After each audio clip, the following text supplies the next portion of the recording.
Մինչև օգոստոսի 31-ը երկար սպասված շահավետ եռանկյուն ակցիայի շրջանակում ստացեք բացառիկ պայմաններ դուռ, լամինատ և պաստառներ միասին ձեռք բերելու համար։ Վարդգեն Թունյան, համեցեք։ Շնորհակալություն։ Տիկին Մանուկյան, երկու դիտարկում անեմ, հետո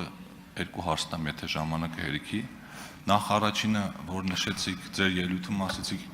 ինչու եմ ես ֆինանսա-բյուջետային հանձնաժողովի նախագահի թեկնածուն։ Ինձ թվում է կարևորագույն պատճառը այն է, որ մենք Հայկ Վարդանյանին չընտրեցինք, դրա համար եք դուք թեկնածուն, բայց ես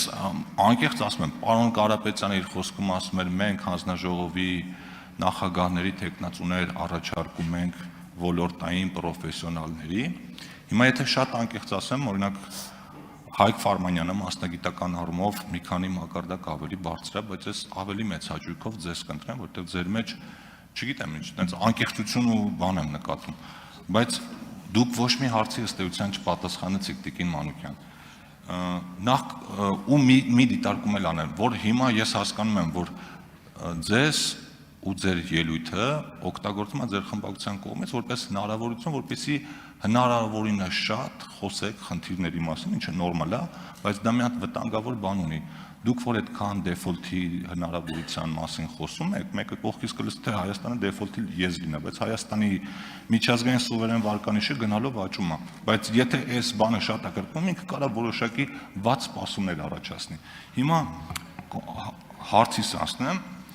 քանի որ դուք հավակնում եք դառնալ ֆինանսա-վարկային եւ բյուջետային հարցերի հանձնաժողովի նախագահ, հետաքրքրում եք պարտքի մակարդակով, ծախսերի արդյունավետությամբ ու մնացած բանով, վերջին տարիներին բազմաթիվ փոփոխություններ են կատարվել այս ոլորտում կարգավորումների մեջ։ Կարող եք նշել ձեր համար ամենակարևոր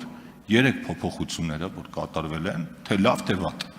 Եվ ինչ կասեք Կենտրոնական բանկի կողմից վերաֆինանսավորման տոկոսադրույքի փոփոխությունների մասին, ինչպես կգնահատեք այս դինամիկան վերջին տարիների։ Շնորհակալություն։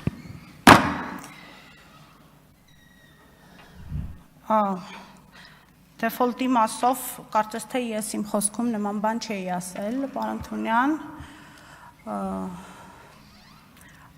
ինչ վերաբերում է ձեր հաջորդիվ հնչեցած հարցերին, ես անկեղծ ասած ինձ թվաց, որ քննության եմ եւ դուք իմ դասախոսն եք եւ մասնագիտական գիտելիքներ եք ստուգում եւ դա իմ մեջ մեծ գայթակղություն առաջացրեց ուղղակի չպատասխանել ձեր հարցերին, շնորհակալ եմ։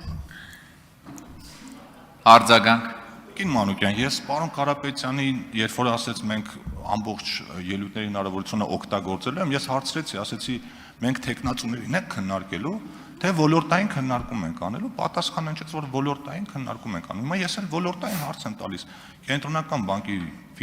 բանը վերաֆինանսավորման կամ ռեպո տոկոսադրույքը ուղիղ առնչվելու է ձեր հանձնաժողովի գործունեության հետ։ Ձեր տեսակետն է ուզում իմանալ, բայց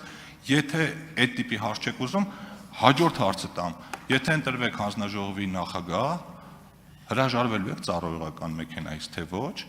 եւ ինչպես եք գնահատում զուտընտեսագիտորեն, օրինակ ձեր ժամանակն է ավելի թանկ, թե ծառայողական մեքենայի վրա կատարվող պետական ծախսը։ Շնորհակալություն։ Վերջը չլսեցի, ներողություն։ Ձեր ժամանակն է ավելի կարևոր, որը դուք պետք է օգտագործեք, օրինակ հանդիպումների քննարկումների գնալու համար, թե ծառայողական մեքենայի վրա կատարվող պետական ծախսը։ Պարոն Թունյան, ծառայողական մեքենայից բնականաբար հրաժարվելու եմ, իմ ժամանակը միշտ ամեն ինչից թանկ է։ Ավարտեցիք, Տիկին Մանուկյան։ Այո։